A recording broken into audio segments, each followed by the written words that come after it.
उत्तर प्रदेश की दिशा निश्चित तौर पर तभी तय हो सकती है जब हम सब मिल करके रामपुर खास की तरह ही उत्तर प्रदेश का कोना कोना जब कांग्रेस मय हो जाए। कांग्रेस क्यों हो जाए ये मैं बताने के लिए आपके पास आया हूं। ये देश बहुत कमजोर लाचार था, झुग्गी झोपड़ी में रहने वाला देश था। लोग बैलगाड़ी से चलने वाले लोग थे, पढ़ने लिखने का अवसर नहीं था। ये कांग्रेस थी जिसने आजादी के पहले 1917 में पहली बार यह तय किया कि केवल राजा और रजवाड़ों को ही पढ़ने का मौका नहीं मिलेगा, बल्कि हर गरीब को पढ़ने का मौका मिले और शिक्षा अनिवार्य मिले और निःशुल्क शिक्षा मिले। ये 1917 में कांग्रेस ने अपने अधिवेशन में तय किया। वहीं से ये रास्ता खुला और उसके बाद आप जानते हैं कि इस देश में आजादी के बाद अगर भारत के संविधान को निर्माण करने का मौका मिला तो परम पूज्य बाबा साहब अम्बेडकर कांग्रेस के सदस्य नहीं थे, लेकिन ये कांग्रेस थी जिसने संविधान निर्माण की जिम्मेदारी किसी और को नहीं दी, परम पूज्य बाबा साहब अम्बेडकर को दी। जब संविधान निर्माण करने का मौका मिला तो उसी संविधान में यह तय किया गया अब राजा रजवाड़ों के ही बच्चे नहीं पढ़ेंगे, बल्कि हिंदुस्तान का एक एक बच्चा पढ़ेगा और जो पढ़ेगा वही आगे बढ़ेगा। जिस देश में पढ़ने का मौका मिलता है वही देश बदल सकता है। और मैं बड़े गर्व के साथ कह सकता हूँ, पंडित नेहरू का जब मॉडल लागू हुआ तो देश में क्रांति आ गई।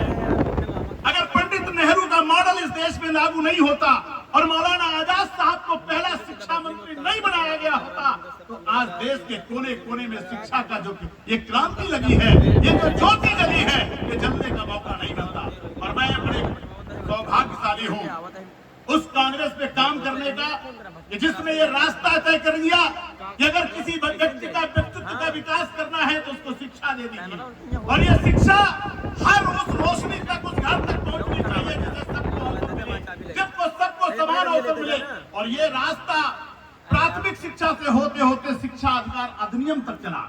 यानी श्रीमती सोनिया गांधी को जब मनमोहन सिंह के नेतृत्व में जब सरकार चलने का मौका मिला तो इस देश में पहला मौलिक अधिकार के रूप में संशोधन हुआ और कहा गया कि शिक्षा अधिकार अधिनियम लागू होगा। मैं सिर्फ इतना कहना चाहता हूँ, ये देश बड़ी मशक्कत से बना है। जैसे किसी गाड़ी में अगर चारों पहिया ठीक नहीं होते हैं तो गाड़ी नहीं चलती है। पंडित नेहरू ने एक मॉडल दिया और मॉडल ये दिया कि इस देश में जब तक चारों पहिया ठीक नहीं होंगे, चाहे अगड़ा हो, चाहे पिछड़ा हो, चाहे दलित हो, चाहे मुस्लिम हो, अगर सारे टायरों में पूरी तरह से ताकत रहेगी तो गाड़ी आगे बढ़ती चली जाएगी। और उस पंडित नेहरू का मॉडल था कि लोग एक साथ उठ नहीं सकते थे, बैठ नहीं सकते थे, उसको धीरे धीरे धीरे धीरे जो समाज पढ़ नहीं सकता था उसको नौकरी तक पहुंचा दिया। कोई छोटी नौकरी किया, कोई बड़ी नौकरी किया, पेंशन तक पहुंचा दिया। ये देश कितना खूबसूरत बनता चला गया, लेकिन किसी को नजर लग गई, इस भारत को ऐसी नजर लग गई है। इसलिए मैं आपसे कहना चाहता हूं कि आज हमारे छोटू इंटरनेशनल पब्लिक स्कूल में बैठ करके मैं मनन कर रहा था कि आज इस ग्रामीण अंचल में अगर मोना मिश्रा जी ने एक भागीरथ प्रयास किया है, जिस तरह से मोना मिश्रा जी ने इस रामपुर खास को शिक्षा के क्षेत्र में अग्रणी बनाने का काम किया, दर्जनों स्कूल खोल दिए और ऐसे लोगों को मौका दिया जिनको लोग वंचित समझते हैं, शोषित समझते हैं, ऐसे लोगों को मौका देना। अरे भाई, इस देश में किसी वंचित समाज के लोगों का स्कूल हो जाए, उसका मैनेजर हो जाए, ये कल्पना किसी कांग्रेस की हो सकती है। इसलिए मेरे मित्रों, मैं आपसे कहना चाहता हूं, ये बात मैं क्यों कह रहा हूं, पूरे भारत में ये बात मैं कहता हूं कि जब तक उत्तर प्रदेश कांग्रेस में नहीं होगा और जब कांग्रेस में आ जाएगा तो आज मोना मिश्रा जी के पास जो विधायक निधि केवल देने की पावर है वो पूरे उत्तर प्रदेश में उनके पास कलम की ताकत पहुंच जाएगी और पूरा उत्तर प्रदेश आगे बढ़ जाएगा। अगर उत्तर प्रदेश को आगे बढ़ाना है तो हमको कांग्रेस का ये जो रामपुर खास का मॉडल है, इस मॉडल को लेकर उत्तर प्रदेश के कोने कोने में जाना होगा, जिसमें अगड़े पिछड़े दलित मुसलमान हर जाति धर्म के लोग आपस में भाईचारा बनाते हैं और इस देश को मजबूत करने का काम करते हैं। क्योंकि अवसर की समानता इस देश के संविधान की खूबसूरती है। भारत के संविधान की जो सबसे बड़ी खूबसूरती है कि हर जाति धर्म के लोगों को अवसर की समता दी जाएगी। और छोटू इंटरनेशनल पब्लिक स्कूल में जिस तरह से छोटी छोटी बच्चियों ने अपनी प्रतिभा को दिखाया और प्रतिभा दिखाने के बाद ये मौका मिला कि अगर ग्रामीण अंचल की बच्चियों को भी और उनके बच्चों को मौका मिले तो वो भी देश में आगे बढ़ सकते हैं। और यही सपना पंडित नेहरू का था कि ग्रामीण अंचल के बच्चों को उनको पढ़ने का पूरा अवसर मिल जाए तो उनके व्यक्तित्व का निखार हो जाएगा, क्योंकि बिना शिक्षा के व्यक्तित्व को पूरा नहीं किया जा सकता। अगर शिक्षा मिलेगी तो निश्चित तौर पर वो व्यक्तित्व का निखार आ जाएगा। और दूसरा एक काम होती है, पावर वोट में होती है।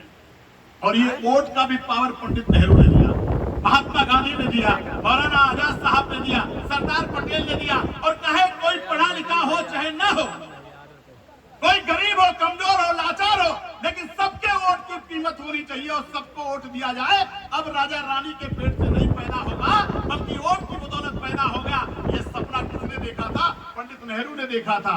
आज उसी पर लोगों की नजर आ गई कि नहीं, अब गरीब कमजोर लोगों का वोट नहीं होना चाहिए। इसलिए मेरे मित्रों, मैं आपसे कहता हूं, पावर दो जगह है, एक वोट में पावर है, दूसरा शिक्षा में पावर है। इन दोनों पावर को अगर तुमने ग्रहण कर लिया तो निश्चित तौर पर इस देश पे परिवर्तन होगा और निश्चित तौर पर एक फिर से मॉडल आएगा, वो कांग्रेस का मॉडल आएगा। कांग्रेस का मॉडल क्या है? सरकारी जमीन होगी तो सरकारी स्कूल होगा, सरकारी अस्पताल होगा, सरकारी नौकरी होगी, सरकारी फैक्ट्री होगी, सरकारी फैक्ट्री होगी और सरकारी कारखाने में सरकारी नौकरी होगी। और सरकारी नौकरी जब करके आएगा तो उसको सरकारी पेंशन भी बुढ़ापे में मिलेगी। ये मॉडल किसका था? ये पंडित नेहरू का मॉडल था, जब इस देश पे पैसा नहीं था। मेरे मित्रों, अब सब कुछ उल्टा हो रहा है। इसलिए हम आपसे कहना चाहते हैं, आइए हम सब लोग मिल करके इस उत्तर प्रदेश को हम लोग ऐसे रास्ते पर ले जाएं कि छोटू इंटरनेशनल पब्लिक स्कूल के बच्चे पढ़ लिख करके IAS और IPS से लेकर के इस देश के अच्छे नागरिक बने। और हम लोग मोना मिश्रा जी को हम निश्चित तौर पर चाहेंगे कि इनके हाथ में कलम में इतनी ताकत आए कि केवल रामपुर खास के लिए नहीं, उत्तर प्रदेश के कोने कोने में इनकी कलम की ताकत पहुंचे। बहुत बहुत धन्यवाद। और आप सबको बहुत बहुत कि आप सब ने मुझे पहली बार मोना मिश्रा जी के साथ मुझे यहाँ आने का मौका मिला और मैं इनकी विधानसभा में मुझे आने का पहली बार मौका मिला। एक बार मैं आया था लेकिन आपके साथ मुझे बैठने का मौका नहीं मिला, लेकिन प्रदेश सचिव जब मैं बना तो पहली बार मोना मिश्रा जी के घर गया था और वहीं से आशीर्वाद लिया और आज लगातार मुझे आशीर्वाद मिल रहा है दीदी का। बहुत बहुत धन्यवाद। जय हिंद।